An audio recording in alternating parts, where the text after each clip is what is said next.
So, hey guys, are you frustrated with where you're at right now? Maybe stunted in your progress? Well, if you are, I want to recommend a place for you to go called Growth Day. growthday.com/ed. It is the #1 personal development app on the planet. It's got all kinds of high performance techniques in there, courses, accountability, journaling, live speeches from some of the top influencers in the world, including me. It's an overall environment to change your life. growthday.com/ed. Here's what's crazy about you. I knew a little bit of this, I wasn't sure. How do you know that you're in a dream right now? Like you're building your dream that no longer is or really never was. So what most people don't know about you is, which I knew a little of it, but I didn't know the extent that it wasn't your jam. She's been on TV forever. Like, I don't know, was it 14 years? What was it? It was 5 years. It was about like 14 years. seasons. You're too young if I do the math. Okay. 5 years. It's the metal show. Yeah. Right? And I remember this. And then like I'm reading your stuff. You're like, I don't even like the music. That just blows my mind. No. So tell them about, like, I guess the beauty of finally living authentically your dream and what you want to do compared to a time. Because there are people right now that are having productive lives. I won't call it success, but they're producing and growing, climbing up a ladder they don't even really want to get to the top of. Mm-hmm. And that was you. Yeah, completely. How? I grew up wanting to be an actress. Since I could think thoughts, I was like, I want to be a star. I remember being 5 years old on a stage performing in front of people. And I remember this like it was yesterday, singing and dancing on that stage and looking out at the audience and thinking, I want to do this for the rest of my life. This is the greatest feeling in the world. And so I pursued that. And I thought that my purpose in life was to be an actress, was to audition, get to read other people's lines, sing other people's songs, dance other people's moves, and wait for someone to choose me, to tell me I was good enough to be whatever character they wanted me to play. And I was set on that. And I want everyone to be listening to this that thinks that they have this set goal that maybe they had since they were a kid, because it's really, really interesting how it morphed and how it changed as I consistently took action. And it's okay for it to happen like this. And I followed this path, and I ended up doing the Broadway National Tour of The Wedding Singer. Right. And I played my dream role all around the country. And I learned really quickly from doing that I loved performing, but I did not love the lifestyle of being an actor performing around the country. And I almost felt bad because I was like, wait, this is everything I thought I wanted. Wait a second, what does this even mean? So then I came home and I got booked on this show. I got this job about heavy metal music. And I will never forget the day I got this job, because I researched and Googled all this metal stuff and pretended I knew about it when I knew nothing. I wore this costume to this audition, and I was like, yeah, I love Metallica. I didn't know anything about it. In fact, they asked me to do my Britney Spears impersonation at this audition, which is really funny that I ironically got the job because I did a Britney Spears impersonation. And that just tells me that you always... when you're your most authentic self, that's when people lean in. Yep. That's when they pick you, and they picked me because of that. Mm-hmm. But either way, I forgot it along the way. Meaning you really were a Britney Spears fan at that time, Yes. but you weren't a metal fan, but thank God they asked you about Britney. Exactly. I got it. Okay, exactly. okay. And they called me. They're like, oh my God, your Britney was amazing. We want to hang out with you. You got the job. Okay. So before I know it, I'm on the show for 5 years, and I am like that metal girl. Yes. Huge blonde hair, ripped up metal shirts, and this entire time, I did not like heavy metal music. That just blows my mind. Oh, and people on the and here talk about building a brand and being seen as somebody that's not authentic to who you are. I had this huge audience of all these people that thought I was somebody that I wasn't. And it was exhausting keeping this up. And I was so out of alignment in my job and in my heart, in my soul. I would wake up every day and I'd be like, Jenny, this is not you. What are you even going to do when this ends? I didn't even know who I was anymore because all of my worth was wrapped up in this version of myself that I had created to please everybody else, to have this job, to have these likes, to have this quote unquote life. And I really spiraled out. It was very bad. That was probably it's crazy that I'm here in LA. I'm actually staying at the same hotel that I stayed at when I would film the show here. We would film at Universal Studios and I would stay at the London West Hollywood. And just for fun, I decided to book myself at the London. I haven't stayed here since that metal show time as the person that I am today. Oh, I love that. Just to have a moment of, wow, if you would have told me that I'd be doing this. But anyway, so I'm building this. That's awesome. This brand, this version of myself that couldn't have been further from who I really was. And everything exploded. I really believe that when you're out of alignment and you can't get yourself back in, God will step in and smack you back into alignment. And sometimes it hurts a little bit. Yeah. And I lost the show, I lost the relationship that I was in, and I had to start over. Didn't you lose the show and the relationship like the same day? Like the same week. Same week. Yeah, and I found myself like in this tiny little room with this apartment with 6 other actors with a window that faced a wall. And because I had no money, I'd spent it all. I was in a really dark place. And I was like, who are you? And I wish that I could tell you that in that moment I was like, I know exactly what I'm going to do. I'm going to start over. I'm going to personal develop myself right out of this. It was bad. And it was literally 51%. So my mom actually came into the city during this very dark time in my life. I lived in New York, and she came in, and my mom's very into personal development. I wasn't at the time. Okay. She gave me this book, and it was called You Can Heal Your Life by Louise Hay. Okay. It's a book full of affirmations. Okay. And my mom knew I wasn't going to read the book because she's smart. And she knew that I was not open enough to read something like that. So she photocopied one of the affirmations and she put it in the book. And I opened the book when I got home, and it said on the back of the affirmation that she photocopied, Jenny, I hope you find yourself again. So I looked at this affirmation by this woman, Louise Hay, and I said, all right, I'm not going to read this book, but I will read this stupid affirmation every single day. That's all I'm going to do. I stuck it on my refrigerator, and every single day I made one commitment to myself to read this affirmation out loud. And sometimes I felt like, this is stupid. It's not doing anything. And sometimes it made me feel a little bit better, like, again, 51%, sometimes 53%. And I don't know if it was the affirmation or if it was the act of sticking with my commitment every day, but I slowly but surely started to get myself out of my hole. And I started to find myself reading more personal development and listening to more podcasts and going to events and building my life and building a very successful business one step at a time, like 51%, 52%, one step at a time. And then before you know it, here we are. And this is where it gets crazy. There's like 3 crazy things here, and that I want the listener to hear when it comes to finding your purpose and maybe building a life that you don't think is in alignment with who you truly are. I got this book deal last year. Yep. Okay. And I was pitching I wanted it to be traditionally published, pitching a lot of publishers, getting a lot of no's, getting a lot of people saying, I don't know, I don't really get it. The last publisher on the list of the meetings was Hay House. Louise Hay started one of the most successful publishing houses in personal development, and it's one of the biggest. And I get on this call with these publishers, and I tell them the story of the affirmation. All of a sudden, I'm thinking about it, and I'm like, oh my gosh, Louise Hay changed my life, and that's why this book is here. And they're like, of course. So my book is published by Hay House. And now, so I have to talk about my dad for a minute. I know you're a dad. Yeah. And when I was an actress and I was auditioning and performing, my dad was my biggest fan. Like, my dad was always like you. I know how you are with your kids. Like, front row of every show. Like, always so supportive. He would come to my shows in high school, and we would have to do our shows in the hallway. And he'd be like, Jenny, you're going from hallway to Broadway. I just know it. Like, I'm so excited for you. And my dad has multiple sclerosis now, so he can't travel. And he can't come see me speak. And the ironic thing is now I'm on stage again doing exactly what I always wanted to do, but in such a different way, in such a more aligned way, in a way that feels even better than I could have ever imagined. And my dad's never really gotten to experience it.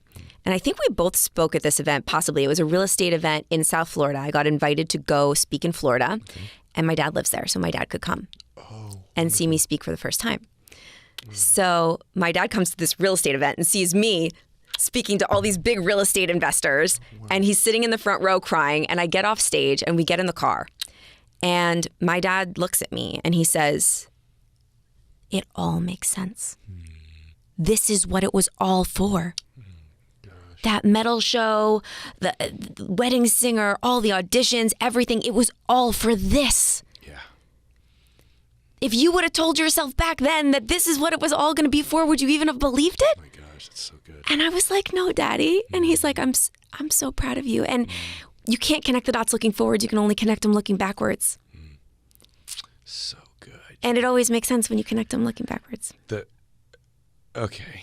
Yeah. I'm trying not to get too cryy here. That's beautiful. It made me think, gosh, that was really good. Sorry. One of the coolest moments in life is when it finally lines up.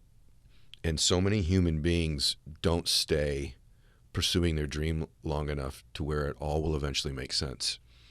And I love the fact that you stuck it out long enough to where all the rejection, all the hardship, all the looking out at the window that looks at a wall, your dream not being your dream, all the rejection, all that stuff, it lines up. So many of you, if you'll just keep pursuing it and you'll keep trying, eventually it'll all make sense. It'll all line up. But if you quit trying and you keep going for it, you may end up at the end of your life and it never made any sense.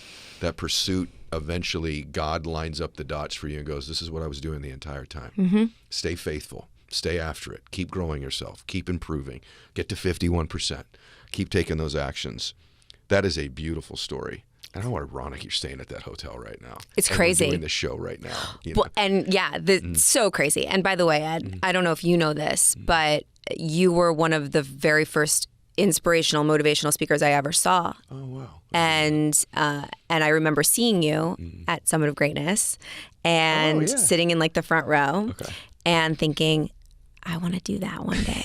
That's awesome. And now you're crushing it. And now I'm doing, and I'm sitting across from you. And I say this for the person listening right now. Because if you feel like you're so far away from your dream, or like we said in the beginning, like you're too late, you haven't started yet, everyone's already done it, it's already been done. If it is for you, like and you don't stop, and you keep going no matter what, doesn't have to be a massive step, doesn't have to be a leap, but it can be a baby step every single day, and you don't give up and you keep going, you will get to where you want to be, and you will have those moments where you look backwards and you're like, oh my gosh, I'm so glad I started. The most important thing is to start. Gosh, this is so freaking good today. Like, I'm like, man, this is so good. We're going to go longer. Sorry. Okay. We're just going to go a little bit longer. I mean, you're making me really reflect and think about some things. And I'm just going to tell you guys, as a dude a little further down the road, I can just confirm she's right. I can just confirm for you, she's right. Now, a really crazy backstory, and I know you're going to appreciate this here, but when I was losing everything and living out of my car, I ended up running away, came here to Los Angeles, trying to start over. A buddy of mine landed me a couple gigs with other production companies, and I wasn't in a place for anything to happen yet. I didn't know that at the time, but I remember pitching to a couple different production companies here. I said, look guys, here's this concept of, like I go and I surprise someone and I totally change their life, and more than anything, it's like, I want to be the Ty Pennington of weight loss. And I told him that, and I spoke it. Yes. I wanted it. I wasn't ready for it, but I just kept saying that to people. Powerful. When I met with Heidi, it was one of our very first conversations. I filled her in on this dream. I was like, what if I could be the Ty Pennington of weight loss and just go in and show these people how to do it the right way? So sure enough, fast forward to this conversation that with my friend, the casting producer, he says, let me talk to my boss. Boss calls back an hour later and says, yeah, hey, well, we can't fly you out. You want to drive out? Wow. So Heidi and I, we drive out. We map what this show would be on their whiteboard. We end up making 2 more trips out to LA within about 2.5, 3 weeks. I mean, literally just driving back and forth, getting used to this. And I should say, I was only there in the meeting. I had trained 10 years prior. I was not a trainer at that time. I was only there in the meeting to protect him, because when I met him, he had debtors coming after him everywhere. He owed hundreds of thousands of dollars in debt. Incredible. It was, and to me, I love the business side of it. I love it, and I saw this poor guy that I'm like, I can help you. I did loans, I bought and sold homes, I renovated them. I had that. That's actually what I did when I met him. And so I poured into that, and I'm like, you're not going to go meet with these people in Hollywood without me there, because you're not going to give 10% of another company away to every company he had. It was like he ended up being 20% of this, and he was doing 100% of the work, because he's like, oh, you can shoot a video? I'll give you 10% of my company. I mean, it was just everything. And I just kept selling everybody. But you were dating then, though. Yes, we were. We were, because that was June. We were dating at the time. Is that what you call it, dating? I'm totally messing with you, babe. She's blushing now. Everyone, watch the video on YouTube. She's blushing. No joke. Heidi's in the kitchen, random phone call out of the blue, and it's the CEO of the production company. He's like, dude, we sold your show. I'm like, what? What does this mean? Because we were consultants on the development of the show, and they made it really clear, though, that the host of the show was going to be a celebrity trainer. Okay. Jillian, Bob, they were looking at Harley Pasternak, and just some other amazing trainers in Hollywood. And I was like, oh my gosh, hold on, Hides, they sold the show. It's crazy. Hey, so who bought it? He's like, well, some cable networks were going back and forth, but ultimately, and the guy's, he's the king of building up the suspension. He goes, but ultimately, it was ABC. And I'm like, what? Babe, ABC bought the show. I was like, so, who's the host? Long pause. You are. Oh my gosh. And then literally, it wasn't even it was a, I did one of these, just phone drop. I just looked over at Heidi. He said, I'm the guy.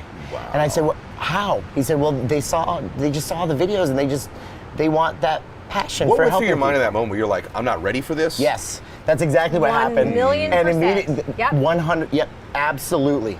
And I went, uh-oh.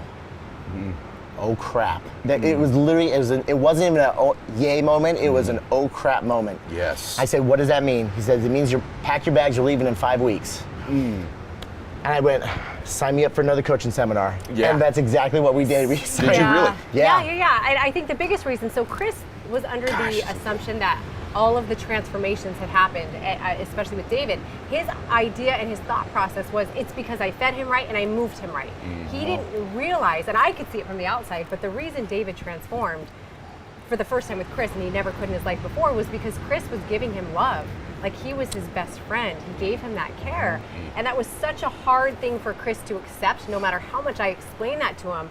And he felt completely inadequate knowing, hey, I'm gonna do 8 more transformations. Yeah. And in his mind, he didn't know how to life coach. And that's what he was doing. He just didn't even realize he was doing it. The biggest thing, guys, is that moment, the reason I asked Chris is, did you go, oh no, I'm not ready? That's the cue that you're stepping into your dream. Yes. So if you don't have that response, you're not playing big enough. You're not going for your real dream. I love that. This is such a huge thing for people to get. I was pretty sure you were going to say that. There should be a moment, all of you, where you get into this moment where you're like, I'm not ready.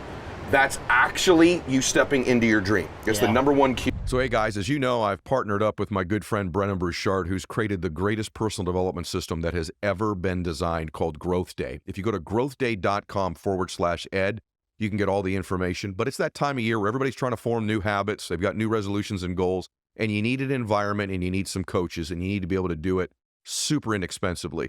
And that's where growthday.com/ed comes in. There's everything from journaling to accountability programs, live messages every Monday from myself and other influencers. There's an opportunity for you to get courses that would cost thousands of dollars completely for free. It's incredible. Go to growthday.com/ed and check it out. I do want to ask you about this identity thing, because you said, like, your MLB career, you know, I work with a lot of athletes. It is dramatic from being the center of the universe and attention to not a lot, and that fall off. It can also happen when you're in a relationship. When you get a divorce, it probably happened with you too. All of a sudden, an entire set of friends may not any longer be in your life again. Right. Or you leave a career, or you have a business failure that sets back. How have you been able to kind of like remake your identity? A lot of people out there, if you're right now, like, they're like, I don't like my current identity. I'd like to remake me. How have you started that? I'm watching you do it. This is not the same guy who was playing in 2008, right? There's a different person here, a better version of him. How have you done that? Ed, I'm still working on it. Of course. Yeah. Right. So when you get out, I threw my hat in so many different arenas, right? I did the 95.7, the game up in San Francisco, where I wake up at 4 in the morning, talk from 6 to 10, drive about sports. Warriors, Giants, the whole deal. I found that very negative. It was a very negative world because people want to hear the trash, right? And I didn't last very long there. Then I went into network marketing. I know you've had your spin with network marketing, and I definitely see the value of network marketing. Sure. I just didn't want to be on the phone all day, right? So wasn't your thing. It wasn't my thing, and so I did that. I even took a spin at acting. Okay. And hell, I even tried to make a comeback with baseball because That's my identity was so tied up in being a baseball player. That's all I knew.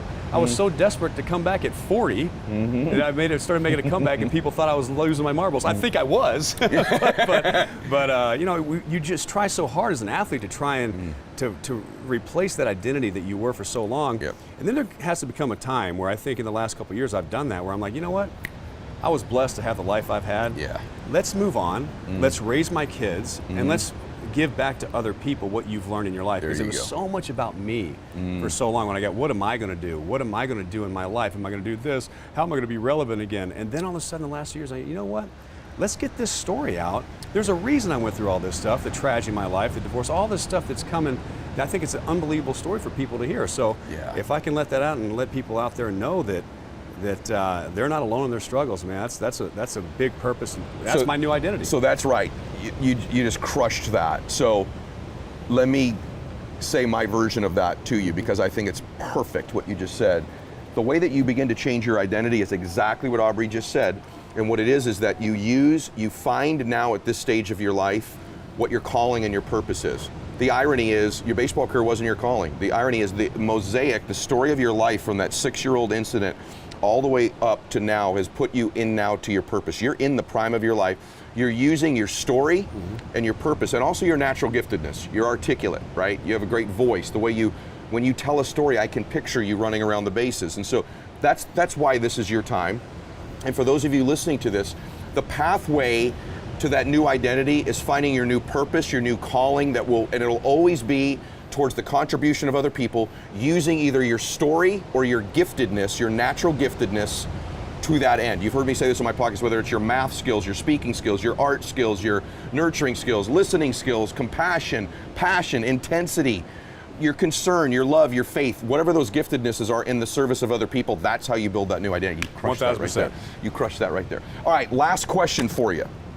By the way, I've enjoyed today tremendously. I have too, man. And I can't wait to share this with the world. Like, this is it's an overused term, change people's lives, but but this is gonna change some lives. This may even save a couple lives. Yeah, I like getting soulful, man. Yeah, and you definitely did that. So the last thing, I ask a lot of my guests this, and so you've made, the other thing about you that's remarkable, and I don't want to lose it in the conversation about all this other stuff, is you've achieved at the highest levels in your life, like way up there. One of 350 people ever to walk the earth, probably one of 100 or 150 people currently living to do what you've done. That's a remarkable achievement around the world. Baseball's a global game. The Dominican market is so big in baseball now. Like, around the world, you're one of 150 people probably actively living to do what you've done. So there's people watching this and listening say, I want to make my dream come true.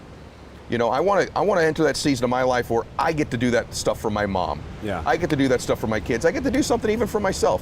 What would your advice be towards chasing that dream and creating a transformation? They're not on the path they need to be right now. And Aubrey Huff had a cup of coffee with you for a couple minutes. You say, hey man, or hey lady, consider these couple things. This will help you chase your dream. Well, I think it's just you have to sacrifice. You know, you got to sacrifice a lot of your time to do what you really love. And what I hate, I coach my kids, right? They're 10 and 8 years old. You're doing it today.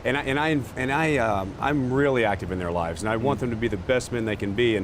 And I don't necessarily care if they play professional baseball, whatever it is they want to do. I want to be passionate about what they love. But I always tell them, and I think this goes for everybody. And I can't stand when I hear somebody say, you know, I've had coaches tell me this growing up. Better have a backup plan, a plan B or plan C. To me, that's an easy way out. That's a cop-out, right? I knew, like I told you earlier, I knew I was going to be a Major League Baseball player. And that was my plan A. I didn't have a backup plan. If I didn't make it Major League Baseball, I don't know.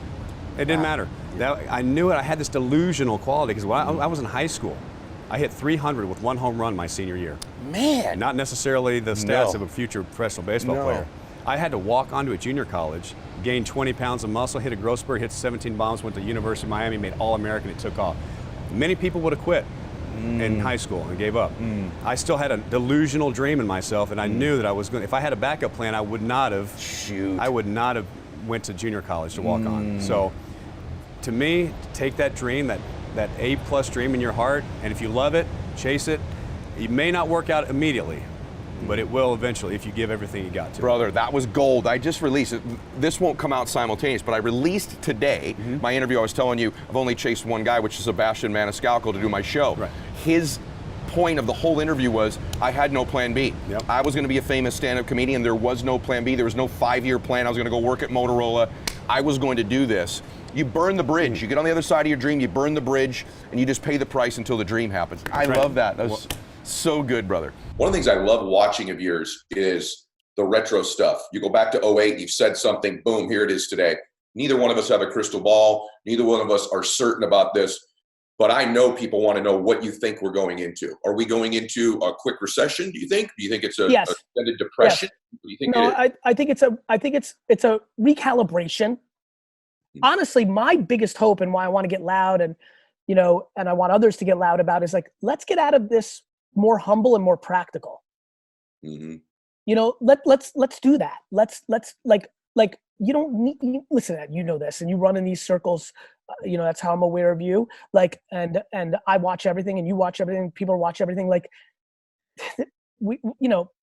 alpha male winners love to flash. It's it's leverage for girls. It's leverage for fun. It's and listen, I don't, a lot of my friends are like, stop demonizing Lambos. And I'm like, I'm not demonizing it. Right. But there's children who are watching who are going to go into really sad places. Mm-hmm. They're going to do bad things to themselves or others because they're going to thirst it so much. And when they get there, they're not going to like it as much as they think. They're not. It's one of the things that's very similar about you and I. I think maybe a little bit of his experience, because we're both done very well financially. And I toe that line, man. It's hard for me too, because I don't want to poo-poo somebody who wants to someday have a jet. Like, if that's something you think you want to aspire to, and that's a benchmark, that's you. That's great. you. But I know, because I have one, and I don't flash it, that I'm telling you straight up, if you think that's going to fill some bucket of happiness within you, you are way off the mark. Like, maybe for a week, and then, or that Ferrari or whatever it is. And I love that about your content. It's difficult because I think sometimes people take you and I so literally about that fact. Like, well, then why achieve anything? That's not what we're saying. And I think I started talking about it loud and aggressively during a time where that was the counter to everything that was going on. So it was interesting. I was curious what was going to happen. I really felt some sort of weird, it was a really weird, like, I could feel it bubbling up a couple of years ago. I'm like, I need to do this. Mm-hmm. I also knew it was going to like not land like with a lot of people. I knew it was also going to put some pressure on some of my friends and acquaintances. My big thing is this: you can have anything you want, first of all, because who am I or who's anybody else? Do you, just ask yourself why. Are you so insecure that you need the logo of the BMW or the table at a club, or what? Do you need that for affirmation of others, or do you actually enjoy the taste of alcohol, the speed of a car, it's funny. I even have to be careful the other way. I would almost overcorrect it and subconsciously on purpose didn't fly private a couple of years ago ever. And then I just became stupid because it wasn't practical for the value of my time. It's funny you say that. I had a really interesting experience I want to tell you, because you're so right.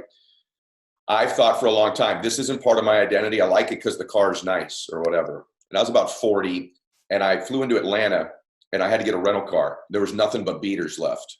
Yep. And I got in this kind of beater rental car and I'm driving, and I realized in that moment, this is no joke. I'd done pretty well. I'd made some money, and I'm in this car, and my self-confidence, honestly, in my body was lower. I understand. And I went, you idiot. You've literally tied some of your self-esteem to what all these other people think about what you're driving. 1 second after you've driven by, they can't see you anymore. And it was a wake-up call even for me, Mr. Evolve, Mr. Give People Advice. I'm like, even you. We all have that. One of the greatest things about getting some attention and admiration is I'm not worried about that part because I'm in a fucking cocoon. And I think, even kind of like jamming for 3 minutes before this, like, this about me, like, I'm a little bit weird in comparison to everybody. I'm a little bit in my own fucking weird cocoon, but even for me, like realizing that I wasn't candorous enough, like that I was like, what is my flaw? Cause I'm like, you, like, as things start happening, I like countering. I like always staying in the middle. So like, as soon as things started really popping off 2 or 3 years ago, I'm like, okay, you, dude. Like, I understand you're on the verge of like everybody thinking you're the best. Why don't we actually take this energy and go the other way? What do you suck at? And the reality is I lacked candor. I hate negativity and tension so much that as a leader in my company, I would be around the bush when somebody sucked. That blows my mind. That blows my mind. Ed, you took the words out of my mouth. When people work at Vayner, they're stunned how soft the culture is, because back to how you open this, a lot of people listening right now, even when we started this interview, actually don't like me because I have a lot of aggressiveness in my content. Plus I poke at zits, right? I poke at things that people don't want me to poke at. So I understand why. I think I've done a better job. That is just the truth. But I also think over time it becomes more obvious. I'm so humbled by you saying your humanity, your heart. I think that's become a little bit more obvious at scale. It's extremely obvious to the 1,000 people that work at Vayner, so much so, and this is devastating because for my audience, I think I'm incredible at accountability. But at Vayner, I would argue 6-7 years ago, I created 70, like it wasn't 50-50 accountability and, and merit and kindness and all, like it was 70 to the lack of accountability, over coddling, because I love being a leader and I'm like, it, I'm going to put on my back. I wasn't micromanaging, but all of the driven stress, which then for upper middle management became cush. Yes. And it was kindness. It was kindness over results. That's when I released something called the Honey Empire. Yes. So I started talking about that internally. And over the last 18 months, I've done a lot better. And I'm really excited to be the 50, 54, 64-year-old version of me, because what I have to worry about is actually not being over coddling, which on my content, I'm a dominant force on candor and bring a lot of people like, quote unquote, the tough love. In the people I manage directly, so indirectly on a podcast with you, on stage, I can go that route. Yeah. Directly, one-on-one, it breaks my heart too much. I don't give a about money enough. And so I go into kind of therapist, older brother, over coddler. So it's been really fun. When you say, and I appreciate you sharing, which inspired me to share right now, you're like, I've never had that. I'm zero at that. Like my want to own anything, to flex on somebody, to create a perception is zero. Cause my external validation meter through, by the way, pure luck, like let's call it what it is. When my parents had sex and how my parents raised me and where I was raised, right? Like pure luck, circumstantial, but I'm so grateful. And I think back to high school, my ability to be friends with the most popular kids and the biggest nerds. My best friend who runs Wine Library, Brandon Warnicki, was far from popular in high school. And I left popularity on the table in high school because I needed to be friends with Brandon. And I would argue high school may be the single hardest half decade to kind of have that level of humility. So like real life now, piece of cake. I don't need to walk into the club and have a watch or necklace or what have you. First of all, that was never part of my culture. I just worked every day. But even the once in a blue moon scenarios were that. I used to go to Jet games, and because I had so many buddies that wanted to go to Jets game, I used to trade my good seats, literally go to my good seats, give the people, we would go up to the upper deck for big games because my friends couldn't afford it at the time. And I would go with my good seats and try to trade with the people that were sitting there because we wanted to sit. I'd rather sit together with my friends in the upper bowl and that's just always who I've been. So that comes natural. So anyway, that's the energy I'm trying to bring, because what Instagram has done is it's amplified truth. Instagram hasn't f***ed us. Social media hasn't f***ed us. It's exposed us. Mm-hmm. We've always wanted to look the part versus be the part. That's why people have bought homes that are bigger and cars that are bigger and clothes that are bigger. Long before there was social, you cared for your neighbor to see that you had a Mercedes when they had a Toyota. Like that's always been the case. Yes. And I want people to get out of that fucking mindset. Well, the reason I'm glad you say that, because I think people that just scroll through social or would see you, and probably me at some points too, wouldn't know that. And what's interesting, because you and I know a bunch of successful entrepreneurs, this is a great lesson. The cutthroat, do it for show, do it for flash, or even beat other people type entrepreneur all the time, they don't always sustain success. The people that I know that have had success over decades, that have won the long game, have an approach more like what you've just described. They have empathy, they have concern for people, they care. Ironically too, I'm this sort of intense dude. I am the worst still to this day at one-on-one confrontation. I'm okay on stage. I can kind of blow up a room, but when it's me and you, and I got to go, hey, I'm disappointed in you. It's the value. It's the I used to think it was the value of money. Now I've realized it comes at the cost of the other A players. So I've changed my tune a little bit more. I didn't mind that it came out of my cost because I'm just so grateful for my process. I'm starting to realize, oh my God, I'm way more obsessed with the process than I am with the trophies that come from it. Like I always wish that I was given there's a part of me that always wishes that I had the athletic ability, because I would have been a Hall of Fame athlete. I just know it. It's the obsession of the game. What about your work ethic, Gary? If we went back to the 25-year-old you, I've always wanted this about you. You and I, our content lines up very similarly, except we nuance one thing differently. Please. And I want to talk about it. Please. So 25-year-old Gary, So I look at you, and I'm going to ask you about time management in a minute too, but I look at you, you have a big life. Your life is big, and people at Nobles will say, hey man, sometimes it's a 5-minute meeting for them. I'm like, that's so ironic. I run 4-minute meetings because it's just like, there's only so many hours in a day. We got to get to the point. It's not that I don't want to hear from you. It's like, I got to create a culture of this too, of speed and efficiencies. Yes. So I look at you, and one of the things, I just deduce things I see in people. I go, that's why. The number one thing with you is your empathy and kindness and concern for people. Number 2 thing I noticed, God-given and worked on talent to articulate. Let's just be real. There's thoughts come from this brain through that mouth. It's a gift or a talent. I'd like to think I have some of that too. I see that. The next thing I see, work ethic.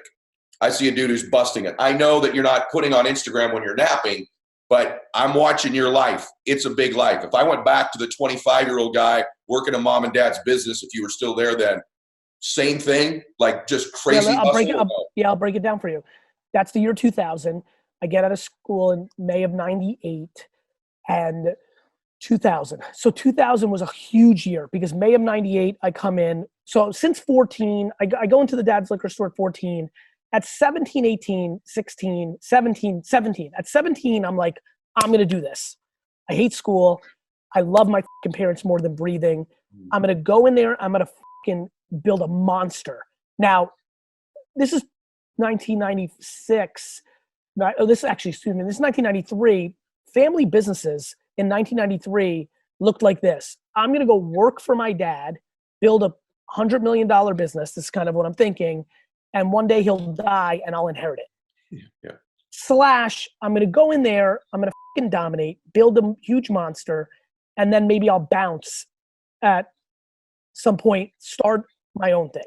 Okay. So 20-year-old Gary is now super pent up, right? Because I'm going to really give it to you because first of all, I'm obsessed with how well you mapped those 3 data points. So kudos to you because that's super uncomfortably on. 19-year-old Gary is calling his mom from Mount Ida College, shit college. I'm playing Madden all day and just fucking hustling in like the hood college I'm in. And I call my mom at 11 p.m. once every 9 months. So 3 times every 2 years, crying about I can't go into dad's business because nobody will give me credit because I'm a superstar. And if I start here, I'll never get the credit I deserve, even though I know what I'm going to do, Mom. At that point, I knew what I was going to do. I'm going to come build a huge business for dad and I'm going to start over. Right. That was real hard for me. And still to this day, when people don't know my story, which once, and I like clarifying it because it's important for me. I go into this business, I build it from a $3 to $60 million business, no credit line, no cash infusion, grinding, no internet, just different. I mean, it was internet, but it was a different internet than it is now. And then I leave at 34. I never pay myself more. I think 1 year there was a little over 100,000 a year. But don't forget, for an executive that took something from 3 to 60 million, the first 3, 4, 5 years were 30, 40, 50,000 ranges. I live in a $1,800 a month apartment the whole time, right? Or at least, excuse me, until I was 29. I save up money. I then get to this place where I'm 31, 32. I realize the internet's coming. I have like 3, 4. I'm 31, 32 years old. I'm making 90,000 a year. I built at that point, a $50 million business, and I have $400,000 in savings. I put all those savings into Tumblr, Facebook, and Twitter stock, all of it. And then I start VaynerMedia at 34, and in a conference room of another company because I couldn't afford rent because I had no money, and with my brother. So 25. So first of all, that's just important because so many people listening right now are 28 and are way ahead of where I was, are 32 and way ahead of where I was. Okay. So it speaks to what you can do in a decade if you got it. 25-year-old me, super pent up, to prove to the world, most likely myself though, that I'm as good as I am. I just got done with my first full year of running the company. We went from 3 to like 8.9 million in a blast. And now I'm in year 2. Now I'm really in it. 18 months fully. Obviously through college and high school, I was in the store, but now I'm the fucking guy. Yep. And I'm a fucking machine. 7 a.m. in the store, leave at 10 p.m. every night, 7 a.m. to 10 p.m. every night, Monday through Saturday. No going out, no girlfriend. Sunday, sleep till like noon, go to my parents' house, talk business. In the fall, watch the Jets. In the not fall, hang out with my little brother and my sister. 100% 1940s immigrant family man kind of world.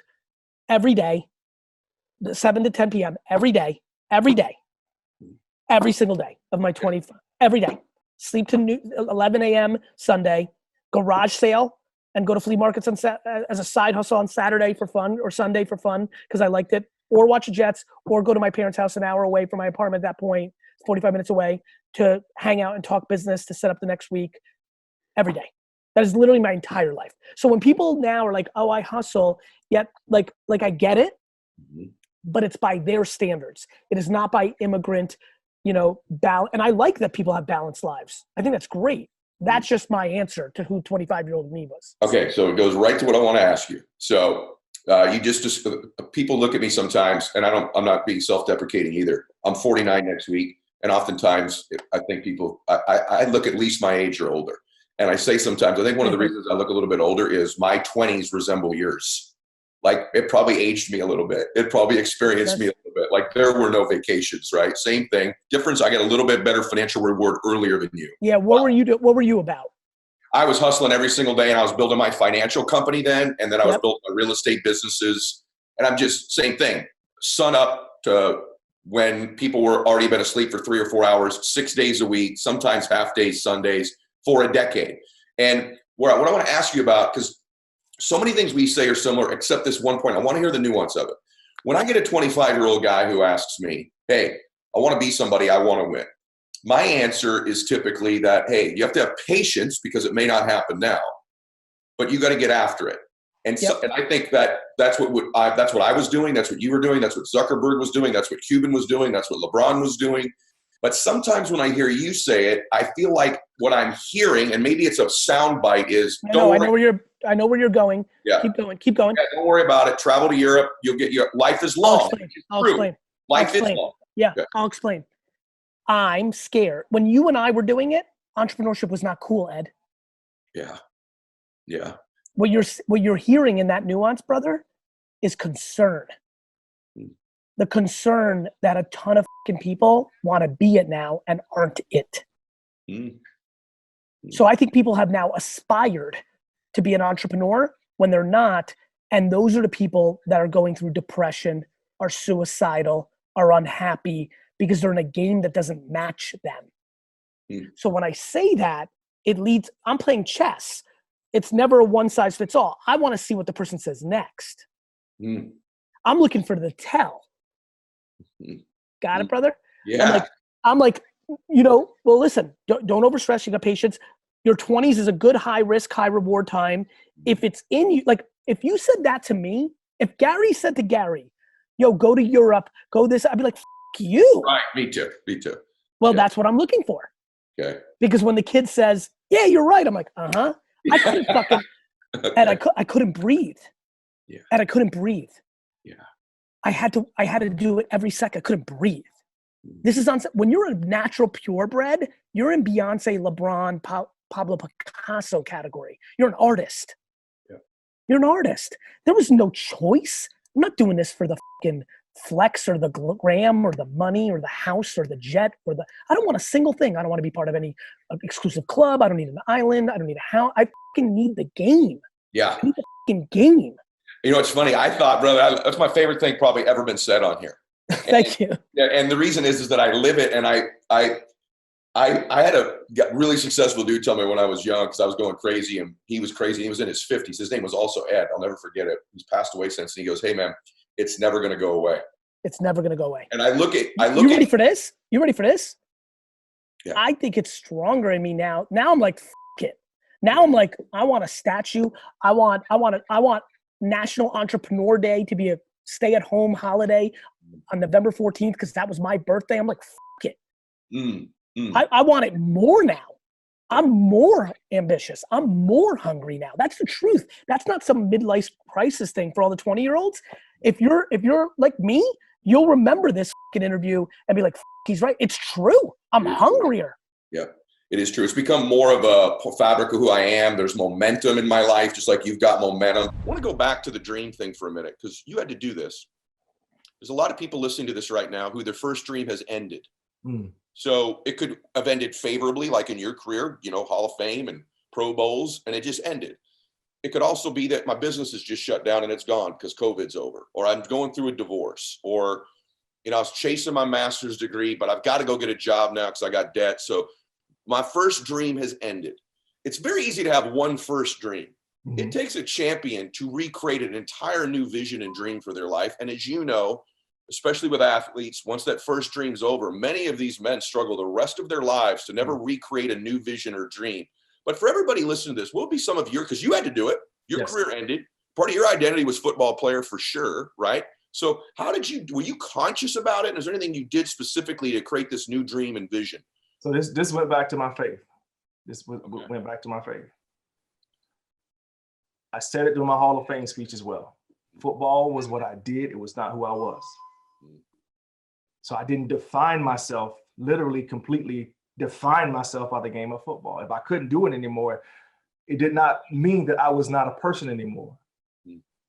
If I failed on a football field, does not mean that I'm failing as a person. No, I failed on a football field.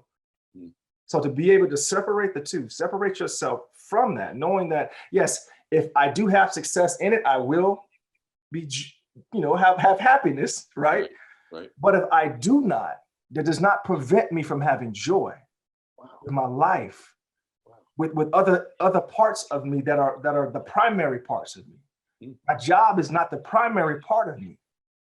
Because, like, especially for those of us who have been employees for individuals, like if that individual, just like the NFL for a lot of guys, you can no longer play it because, you know, we don't think you can run as fast. We can pay somebody. Yep. So right now, boom, they have closed you out of a dream that you've had for yourself, right? So, but that's not who you are, and that's one of the things that a lot of guys get caught up in. They truly define themselves like this is the only thing that they can do is play football, and that is not the case. The Lord has put some marvelous things in all of us. Yes, every every last one of us, and it is not my opinion. It is not just my opinion. We aren't supposed to just do like one thing for the rest of our lives as far as a job is concerned. I believe that if you're working for somebody, that's just for the time being until you own your own, if you have the vision to do that. Yes. So we can grow. Again, you also are growing. Again, it goes back to growing where you are. Yeah. If I'm growing where I am, I know that football is not the only thing that I can do. I'm now looking into my heart, praying about, okay, so what is it? What am I passionate about? What other things am I truly passionate about that I'm gifted at? I'm gifted as an athlete, but what else am I gifted? What else do I do with the least amount of effort that takes others a lot of effort to do? If I wasn't playing football, what else would I actually do for free? Wow. So that's to one have of my those favorite advice of all conversations- time on the show, guys, what he just said. Yeah. By the way, you said something very profound there, but I've never said before. I kind of almost do it effortlessly. Because people have a hard time going, what are some of my gifts? And they discount them too. Like, I can't run a 4.6 40, or I don't have 140 IQ, or I'm not particularly, God didn't make me model beautiful, or I don't have a great sense of humor. And they discount all these beautiful gifts the Lord gave them. It could be your humility. It could be your nurturing ability, your kindness, your understanding. It could be all kinds of different things, your listening skills. But you said something that's never been said on the show before. These things probably come easy to you. And so that's actually why you don't think they're such a big deal. You don't think it's a big deal. I tell my wife this all the time, and certain things she does. I say, everybody don't see things the way you just said it. You think it's no big deal, but I didn't think of it that way. And I'm pretty sure if you ask other people, they won't see the things the way that you just said it. So don't discount that. Beautiful. You, by the way, you want to be a leader of people. You want to be someone who people love and want to follow. Find their gifts, point them out, tell them, I see this in you. That's beautiful that you tell your wife that, right? Because maybe 99 out of 100 other people don't see those things. And that's the key to life, guys, is finding these gifts and then using them in the service of other people in some way. And to Brian's point, I also agree with you. It probably won't be the same way all your life. No. I totally agree with you. So, hey guys, you know, when I love technology and a great idea revolutionizes an old industry. And by the way, if there's an industry that needs a revolution, I think you'd agree with me, it's the healthcare industry. It's not easy to find good doctors. And by the way, good doctors that are in your area that also take your insurance. And that's why I love ZocDoc. They are revolutionizing the healthcare industry and the way you get access to doctors. ZocDoc, by the way, is ZocDoc. Here's who they are. ZocDoc is a free app and website where you can search and compare highly rated in-network doctors near you and instantly book appointments with them online. Tons of different reviews on the doctors, and they're local to you. You can find out if they take your insurance. I just did it for a tear I had in my shoulder. One day later, I'm in the doctor's office getting some help, getting an order for an MRI. So go to ZocDoc.com/Mylett and download the ZocDoc app for free. Then find and book a top-rated doctor today. That's ZocDoc.com/Mylett. ZocDoc.com/Mylett. I've had, I don't know, 100, 150 interviews, right? And all of the people that have been on my show have probably at one point gone to their family and go, hey, here's what I want to be. I want to be a singer. I want to be a pro NBA basketball player. I want to be a wrestler. And obviously, almost every single time it's met from the family with like, right. But what's interesting about how you said it, I don't know, I've never even thought about this before, but like, what do you expect them to say? Yeah. You know what I mean? Like, that's kind of what you would say. And so that's interesting that, you know, all of you with this big dream, like, they're probably going to react that way.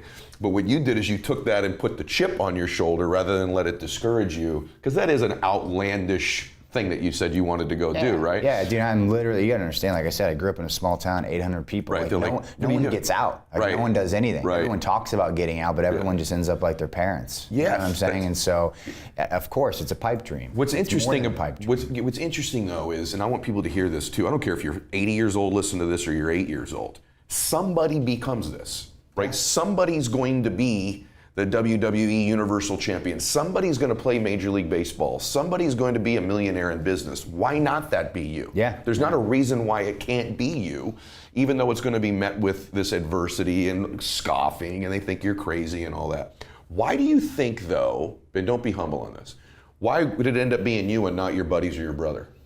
Oh man, there's so many layers to that, right? So I'd love to personally take credit and say it was because I outworked them all, which is the truth. I did. But I think that work ethic stems from the contributions of, so funny, I kind of go back to that dinner table conversation where I knew my parents would be disappointed.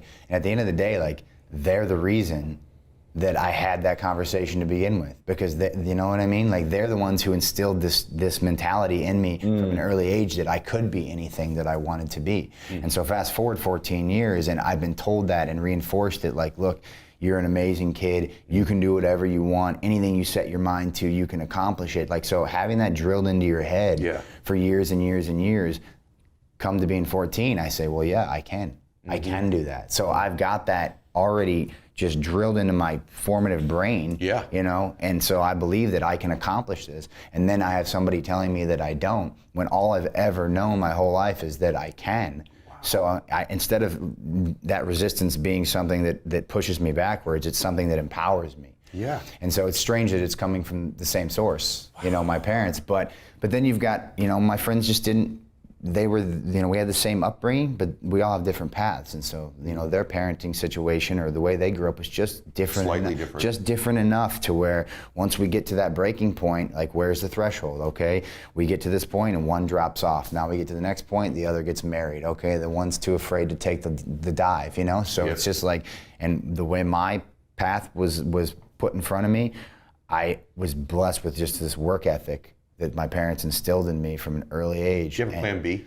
No, man. Yeah. I never did. Yeah. I never had a plan I bet B. you everybody else had back of their mind a plan B. Yeah, there was always something, or like, you know, like one of my friends, like, his number one goal in life was always to be, like, he wanted to be a dad, you know, and he wanted to be a husband and stuff like that. And so once he found the woman that he thought that was going to be with, like, that became his priority, and wrestling just kind of drifted away. And for me, I never had any other aspirations. Like, once I set my mind to that, that was all I ever wanted to be, and I never put, I put all my eggs in that basket. Yeah, it's interesting you say this though, because you said two things there. I just want to tell you this too, but first thing you said, another thing no one said on my show before, which happened to me too. And I just want to like acknowledge that you said it. I also had parents who were like, you can be anything, you could be anything, you could be anything. But then when I actually went to be the anything, they were like, I don't know, right? And so it's interesting that you can come from a family that's done all those right things and instilled them in you. But even them, when you actually, to this day, like in my family, it's a pattern. Like of all the things maybe I have or haven't accomplished in business or life or whatever, to this day, when my old man, I go, hey, I'm thinking about doing this. Like, yeah, I don't know. You know, it's like to this day, it's still the same thing, you know? So I wanted to acknowledge that. And then the second thing that you have that every person has in common that's maxed out is like obsessive on one thing. Oh, obsessed. Like, like literally obsessed. Yeah. Like, I don't care if it's been comedians I've had on, actors, politicians, business people, like there wasn't lots of other alternatives. Yeah. You know what I mean? Like this was it. And to this day, you're obsessed with this, aren't you? Yeah, this is it for me, dude. I've dedicated my entire life to it. And like, it's funny, you know, I get questions all the time, like just in interviews randomly, like people will ask oh, well, what would you be doing if you weren't a WWE? I'm like, dude, I'd be a bum. Fortunate enough that I was, you know, put into a situation where I was given opportunities to succeed and get to this point, because if I didn't, I'd be out on Venice Beach surfing. You know That's so amazing that you say that. Dude, I just I don't know what I would do. People ask me that often about other like kind of well-known friends of mine that do something like, what do you think he'd do? I'd be like, I'll be honest with you, man, nothing. Like he's great at this, right? And those skills transfer, the hard work and all that. Yeah. But you were going to say something. Yeah, so that's the funny thing is like, now when I'm 14, I decide this is what I want to do, and I'm like, okay, how do I do this? So this was like the motivation to learn skills that now carry over into different avenues in life. So this was like the starting point, right? That's a stake in the ground, and then everything just branched out. So now, yeah, I can talk in front of people. Now I'm a bit of an athlete. Now I have like this crazy work ethic and all that stuff. Like now I can have conversations with, 10,000 people or one-on-ones like this. But like, but that all started with this dream. Without that motivation, like I might have just been the quiet, shy kid that like, stayed in his room and listened to his headphones and wrote poetry. You know what I mean? So like, who knows? That's so fascinating because I'm that way too. By the way, you also gave hope to all you parents out there whose kids are playing video games and sucking down sodas at the time, because look what this one turned into, right? So you never know. I want to ask you something I haven't asked someone before. What is it like? Try to describe. Everyone listening to this, if they listen to my stuff or watch my stuff, they have a dream of some type, right? I haven't asked anybody this before. I don't know why. Ooh, all right. What's it like stepping into an act? What's it feel like to be doing your dream? Like you're in it. Was it what it was cracked up to be? Is it surreal? Do you still wonder whether you belong? What's it feel like? Maybe it doesn't even feel like you're doing it yet. I don't know, but you're in your dream, man. Like I could see you thinking about it. Yeah. What is that like? So when you have this goal in mind, right? When you have this one dream in mind, I think everything it sort of gets linear, right? You put these blinders on and you focus, and you have this idea of what it's going to feel like when you get to that end point, okay? And then you get to that end point, and you look around, and it doesn't feel like anything, right? It just feels like life. And so like one of the things that I really realized, especially in the last couple of years, because I've been so fortunate to really hit a lot of my own personal goals, one thing that I realized more than anything is that the end point is not what's important. The journey is the important part, and it never ends. And so like understanding that like stopping to smell the roses, yes, but just understanding that like that struggle, that having to overcome those obstacles, like doing all that stuff is such a cool part of what it's like to be human, and that human experience. And so like, yeah, it's great to have a goal. You got to. I think, part of what sets us apart from other mammals is the ability to set these goals and to have this awareness to want to accomplish things in life and stuff like that. But we get so fixated on what it's going to feel like when we reach the finish line that when we get there and we look around and we go through that ribbon, we're like, wait, there's still so much more to do.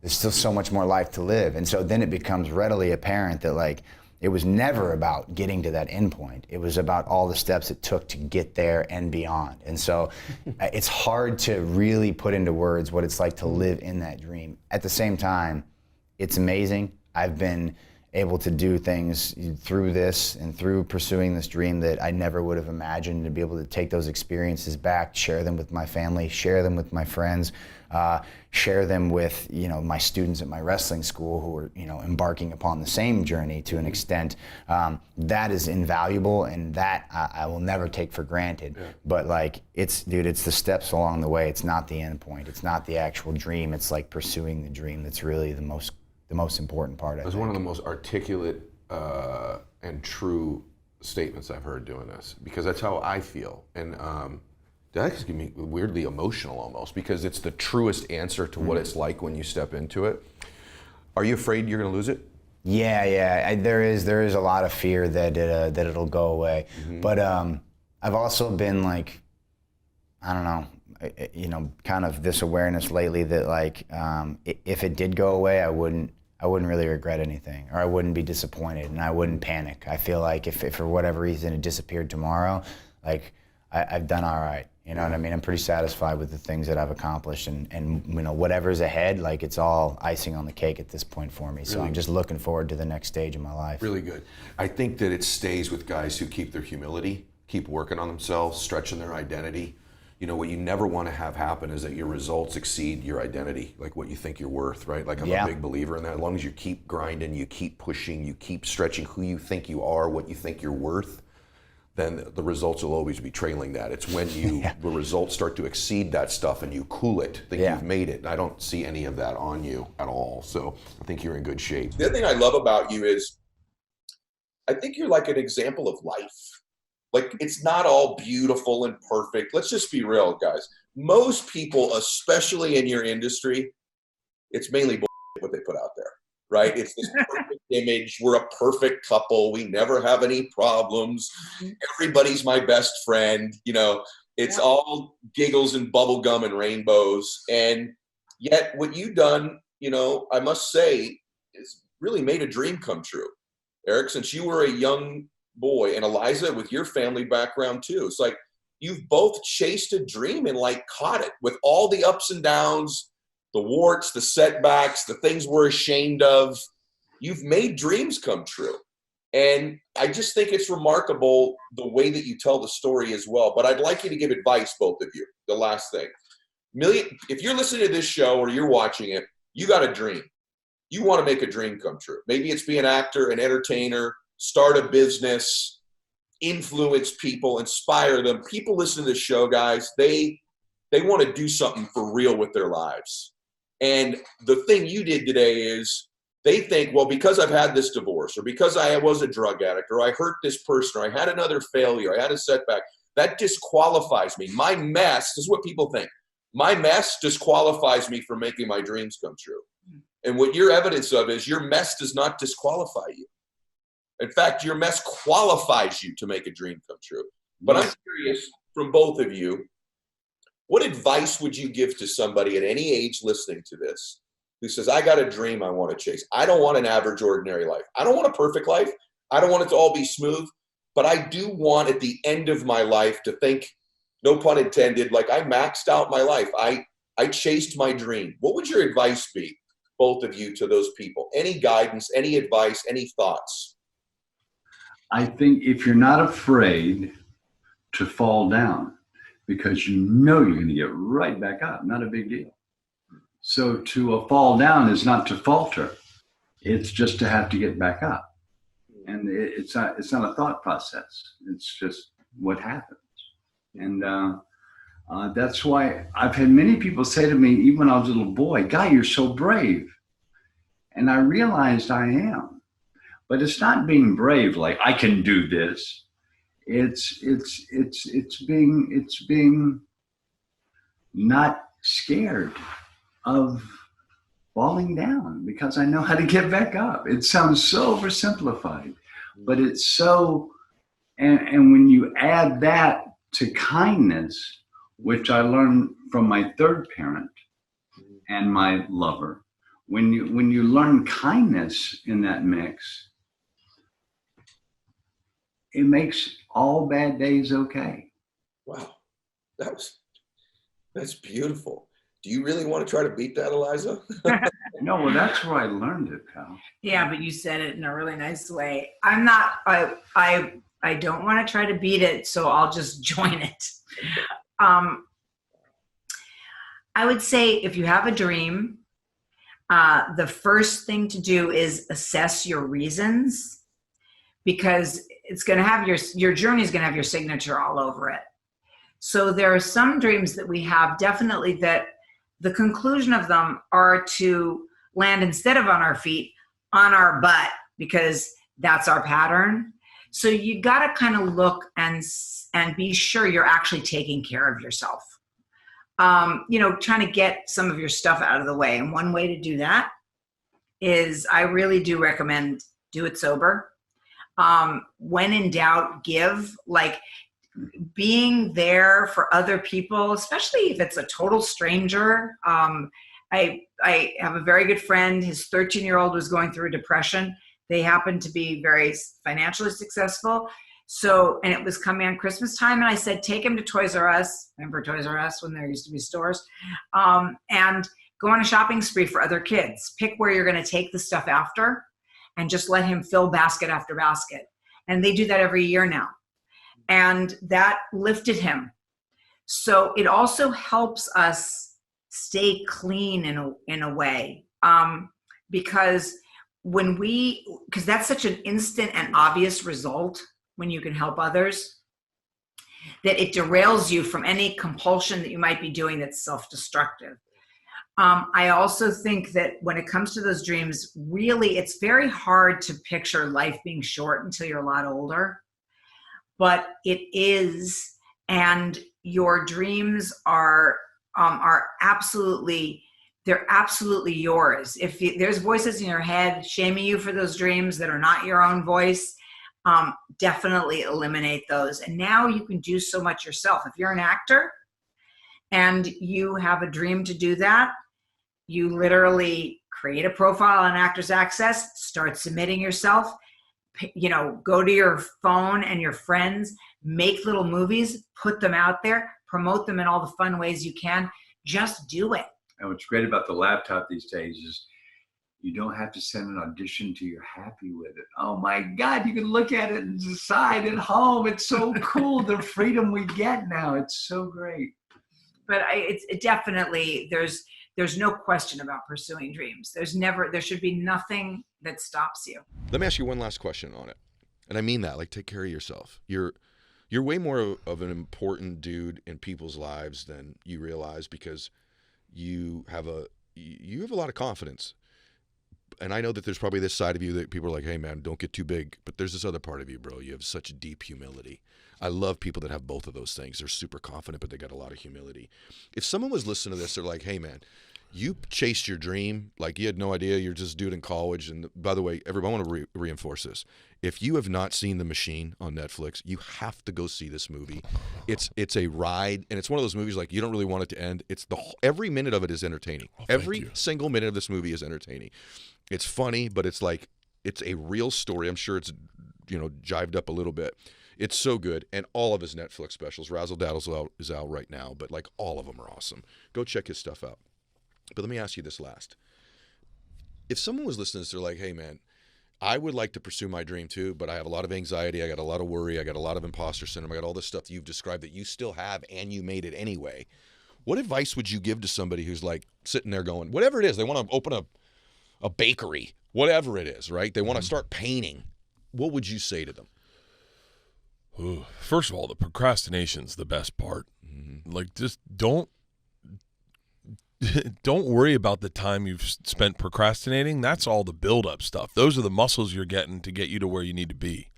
Because I procrastinated just like you did. I'd had great ideas and didn't know where to pitch them and didn't know what to do with them. And then one day you're going to stop giving a what everyone else says. But you got to let that happen for you. You got to let yourself say, I'm not going to tell my friends this idea. They're just going to shit on it. And you just got to say, F it. You really got to say, F it, and go, I'm going to try it. I don't care if they make fun of me. That's part of the process also. Let them make fun of me. Half the making fun of me is going to put me in the right direction anyway. But you got to say, F it. You got to go after it. I think sometimes had I never got on stage, or had I never answered that phone Rolling Stone magazine called, had I never taken the balls it's the same thing about getting in the goddamn polar plunge. Yep. That energy is real. You do not want to do it. You're standing on the edge of the pool. All those moments on the edge of the pool are just as valuable as the moments in the pool. Respect the edge of the pool as much as you do inside the pool, and let yourself sit with it. Be scared. Do not want to do it. Lay in your bed, roll around. I don't want to fucking go in. This is it. I'm fucking putting all my eggs in this basket. And then once you jump in, go all the way deep. Get your head under. Don't just put your toe in it. Go all the way deep and fucking charge it. You get one shot at this life. And if you leave anything on the table, it's just left on the table. It's you don't get to take it with you. What the hell just happened today? There's a lot of young people that watch my stuff. They look up to you, obviously, and we just got a few minutes left, but I would mess up if I didn't give you a chance to like address young people, because you're talking about inner city kids as well. So let's say one of these kids, no matter who's watching this, they got out of that nightmare and they got a dream. It's to play in the NFL, it's to be an astronaut, it's to be a successful businesswoman, whatever it is. What advice would you give a young person who wants to chase their dream? What counsel would you give them about it? I mean, it's chasing a dream is easy. It's your dream. The stupid thing is to not chase it because you own it. But I just encourage them to always look back, try to help others, and try to help others get ahead. Be careful of the people who want to take advantage of you, and only do the things that you're passionate about. Don't do them because they're popular. Man, that is the thing I got from you when we were off camera, when we were on, is I think sometimes I discount people that are great at something that their passion for it. Like, you love football. I love it. I actually think you love to compete. Oh, without a doubt. I think if we're playing golf, I mean, all of a sudden I saw your face change. We were talking golf. I talk about golf like it's fun. You talk about golf like, hey, I'm not playing around with this here. Hey, you and I, we're competing right now. Right. I just want to make sure that I'm better than you on your podcast. You don't know that, but I just want you to know. Another thing I want to ask you, that you can just talk directly to people, but people that listen to my show are dreamers. They want to do something great in their life. They want to have a story like yours in their chosen field, whatever it is, right? Their chosen dream. And it's rare that they can feel like they're sitting down at lunch with someone who's done it, which is what you have. And so I'd be blowing it if I didn't ask you, if they were sitting here at lunch and they said, look, I have this dream. I want to be a successful businesswoman, or I want to build my bakery that I have, or my online business, whatever it is that they have. What advice would you give someone who's chasing their dream like you've chased yours? Yeah, if you remember the story of where I came from, it took me a lot of different paths to finally get to where I am. I would say, just like it takes, you can put in a destination in maps, and you can go 10 different ways to get there. There's 10 different ways to make your dream come alive, to be successful in whatever you want to do. If something doesn't work, that doesn't mean your dream is like a no-go. You just got to try something else, or try again. Like what I did. I feel like too many people give up too soon. And I could have given up right when the shows weren't working out for me, and then I wouldn't be where I am today. I could have given up after the magazines didn't work out, and I wouldn't be where I am today. So if you have a vision, it's there for a reason. If you have this like fire inside of you of something that you really want to achieve, it's there for a reason. You just have to figure out how to make it happen. So don't give up, don't lose hope, just try something else, try again. You can do it. Paige.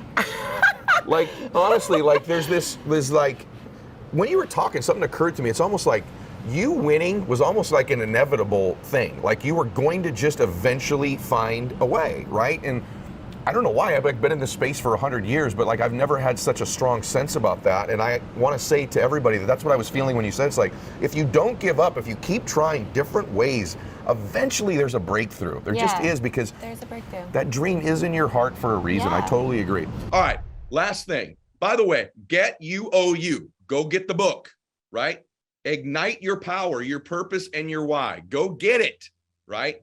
I'm not this vehement usually about it, but hey, guys, Ed did the piece for me in the back, y'all. Oh, I'm on the back of the book. I'm right on there. And by the way, Chris Paul, the NBA player, wrote the foreword. This guy leads everybody. He's got so much humility. He got there doing these things. All right, last question. By the way, first, before the last question, thank you. Because I knew, but then it went higher. So I knew, and it went higher. So I wish we were in the bar looking at the ocean Yeah. because Yeah. we spent some time afterwards. Next time. Oh, really? We will do that next time. Yeah. All right. I run into you at a Starbucks. I said, I heard you on Ed Mylett show. Man, I'm fired up. I've got these things. I've made my list. I'm working on my internal game. I'm self-aware. I'm working on my character stuff. I'm creating miracles in my life. And I just need to know where I start. Just where do I start? I've got a dream. I'm getting more clear on what it is. Where do I start? What advice would you give me? It could be anything. But what advice would you give me? I get 2 minutes with Eric Thomas somewhere in a corner of a Starbucks. What would you say to that person who says, hey, where do I go? What's the next thing I should do? Yeah, start where you quit. Start where you quit it. So wherever you quit before you got going, go back there. And let's start right there. Like whatever. You didn't finish your degree, go do it. Like you stop talking to your child, go back and talk to your child. Like whatever you stop doing that you should have been doing, that you hadn't been doing for the last 5 to 10 years, that has you in this place, go back to start.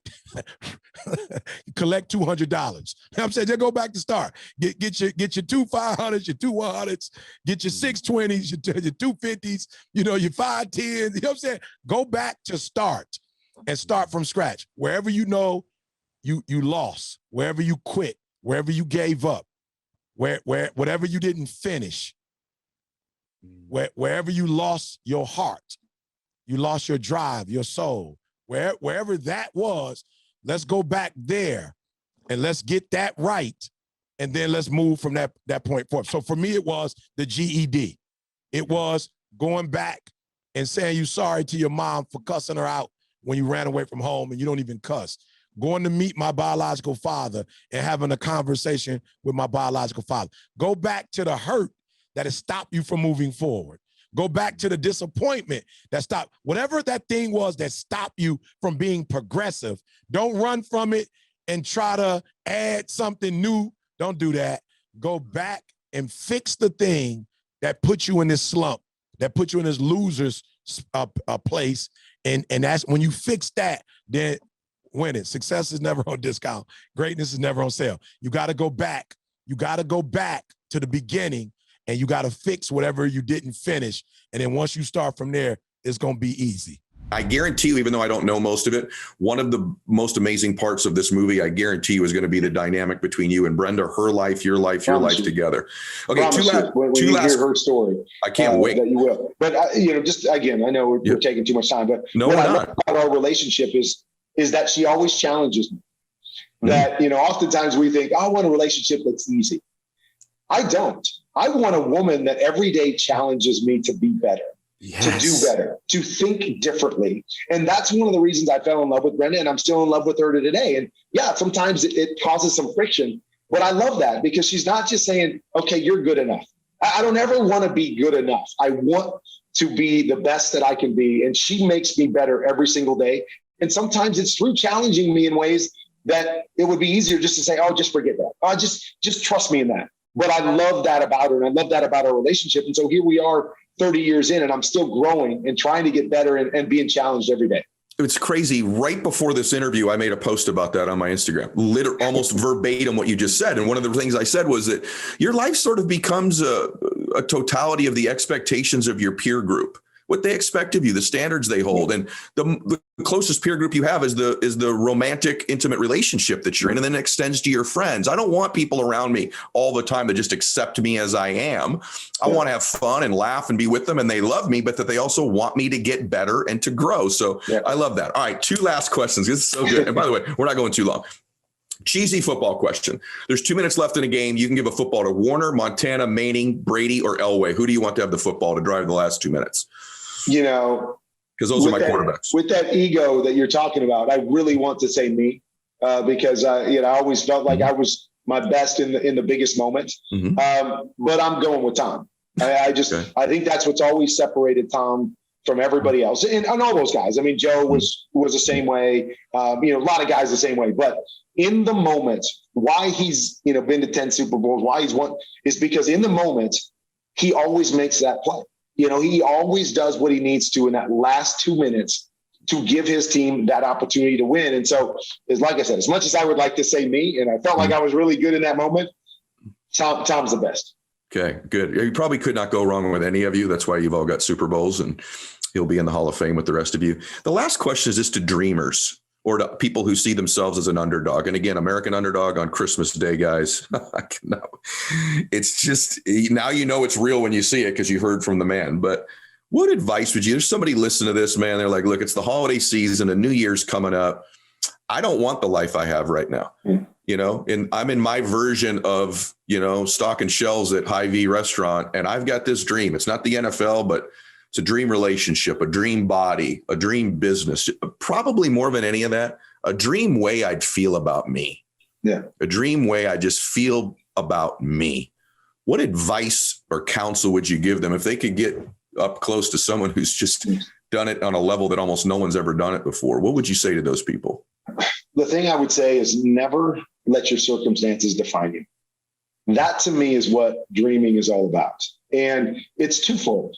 It's when you're in your supermarket moment, when you're in that position where you go, I don't know what the path is. I don't know where I'm going from here.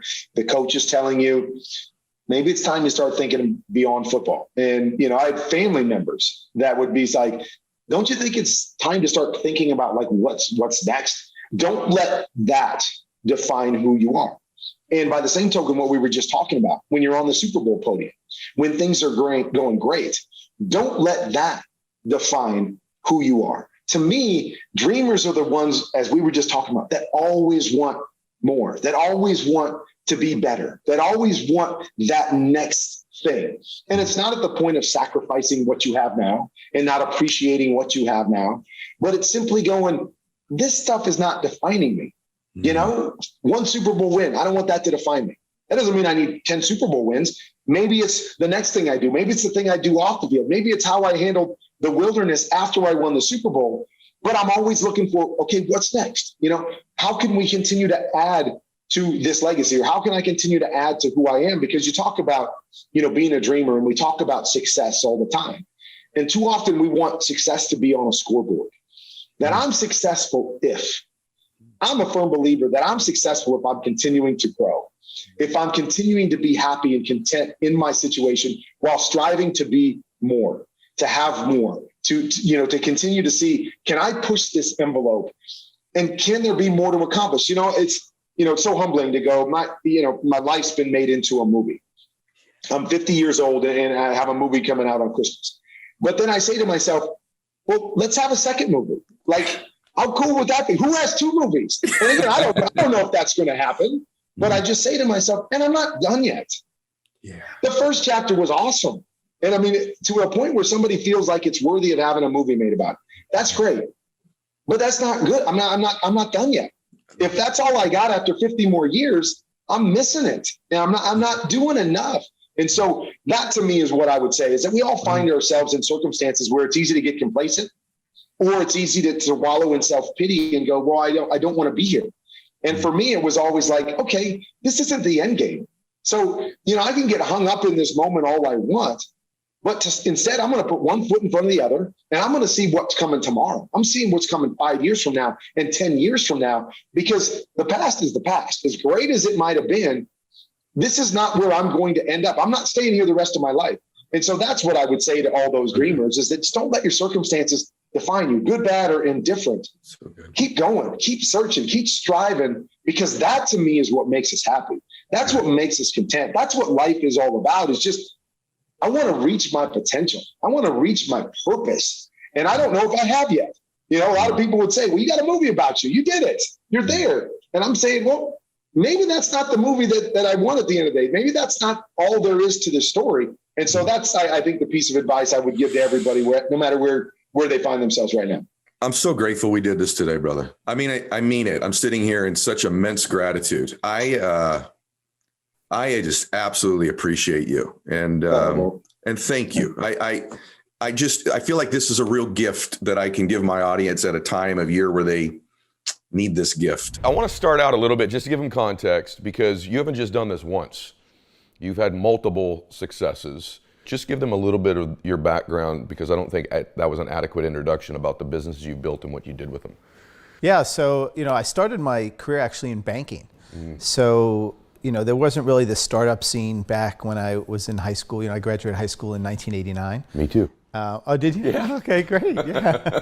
College in 93. Yeah. There wasn't really this startup scene. And so, being from New York and the stock market and stuff was kind of a hot thing to think about as a kid. And I got into stocks at a young age, from 10 years old. I had a little book that I would look in the newspaper every day and write down the stock prices. Kellogg, here's what it was up this, and tracked them, and read about stocks as a kid, and started getting and reading books on derivatives when I was in like 7th grade, 8th grade. Wow. But my whole childhood was filled with all these entrepreneurial things that I did, not realizing that could be like a thing. Like you could actually be an entrepreneur and start something. It never even occurred to me. Don't you also think though, like if you're a parent too listening to this, because I had that entrepreneur bug and I didn't know as a kid too. We both had baseball card businesses and you and I both had lemonade stands and I had an auto detailing business. And I think if your kid shows that proclivity early, you should be feeding that because we are in that world today. So in your case though, it fascinates me. So you kind of have this entrepreneurial spirit. You go to college, first dude in your family really to do that. You do well. You're doing very well in the banking space. Yeah. And then, but you've got this entrepreneurial bug sort of floating in you the whole time. And there's a lot of people listening to this that want to be entrepreneurs, but they're out of job right now. They're winning where they're planted for now, but they've always wanted to have their own thing or start something. And in your case, what I love is you didn't even know what the hell it was. Right? So one day, tell them, you just basically walk into your boss and go, hey, and what did you say? Yeah, I just walked into my boss's office one day. This was like about almost 7 years into my banking career, and I was executive vice president, chief risk officer for this bank, making a ton of money. Never thought I'd make that much money, just because, it just wasn't a thing, growing up, thinking that was possible at that age. And but I knew I wanted to be an entrepreneur. I knew I had to just go all in. And so I went to my boss's office and just said, his name was Jerry Goldstein, and I said, Jerry, hey, I just want to tell you that I'm going to resign. And he laughed. He goes, come on, what do you mean? Nobody's going to pay you more than I'm paying you. And I said, no, I'm going to be an entrepreneur. I'm going to do a startup. And he's like, really? Well, you must have a great idea. I said, well, I don't really have the idea yet, but I need time to think about it because I need to go all in and do it. But didn't people think you were crazy? He thought I was crazy. He really thought I was crazy. Even the people around you, like you're going to leave this really good job, like I want to be, but you don't even know the idea. Yeah, everybody thought I was crazy. No capital either, right? Like not a lot of capital. Well, he thought I was so crazy. He said, you know what, put me down for your first, I think it was 50 grand. No way. As an investor, 25 or 50. The guy you're resigning from goes, well, when you figure it out, I'll give you $50,000. Yeah. And so I knew nobody. It wasn't like, we had family, friends and things that had money and I started with angel investors. It was that first bit of money. And then he basically introduced me to two people, said, hey, you should go talk to these two people. And then from that seed, I wound up talking to, I don't know, maybe 200 angel investors, and I got 60 investors to invest a total of $5 million. No venture. I didn't know any VCs. I didn't know anything about the startup world. I didn't know what a cap table was. It was like, I knew nothing. But I got 60 angel investors to give, on average, what was about 80 grand each, and it was like $5 million, and that was the thing. I try to tell people all the time that you don't have to have everything buttoned up and know exactly what you're going to do. You kind of just go all in. And a great example of this was we started, there's like a CPA, a chartered, accountant, and there's the CFA, chartered financial analyst. There was nothing for financial risk managers. You couldn't get certified. So I was talking to my boss and became a friend, and I was like, why don't we just kind of create an exam for risk managers because it doesn't exist. And he was kind of like, yeah, well. You literally created an industry. Yeah, how do you create an exam? And so we started talking to people, and basically they're like, well, you can't just create a certification. They're like, who are you? You're like 24 years old. You can't just start an exam. Like, who's gonna like accredit it, or who's gonna? And I said, no, we'll start an association. Wow. And a not-for-profit association, and that association will credit it, and then we'll kind of do the exam. And so everyone's like, that's crazy, you can't do it. So I said, forget it. I'm jumping in. What we're going to do is we're going to set up a website. We're going to put up a date for the exam. The first thing we did was a date. We just picked a date, like it's May, whatever. I don't remember the year, 98. Here's the date. It's New York City. actual date, and here's the outline of all the things that are going to be on the exam. Send a check for $500, and you got your seat, and then that's it. And so we just put it up there, and all of a sudden we started getting checks. People started sending checks, and it was just like, so we looked at each other like, I think we need to write this exam now. Oh my gosh, there was no exam at the time. No, it was just we just started with the date and the agenda for the topics. Yes. And we started getting all these checks, and we got 34 checks, $17,000, and 34 people. And so we decided. So me and Lev sat down, and we spent weekend after weekend, nights and things, writing this entire exam on every topic. And we gave also recommended readings as well. And then we went to New York City, we rented out a place, and we administered this exam to 34 people. And then we went home and corrected it. We decided where the pass-fail was. We sent certificates to the people that passed. And now today, it's still in like 50 countries around the world. There's like thousands of people taking this exam. You're a trip, man. Like no, but it's just a great. I'm just saying that only because people think that when you start something, Yes. it has to be like buttoned up, or you need to have a plan, or you need to know your next step or whatever.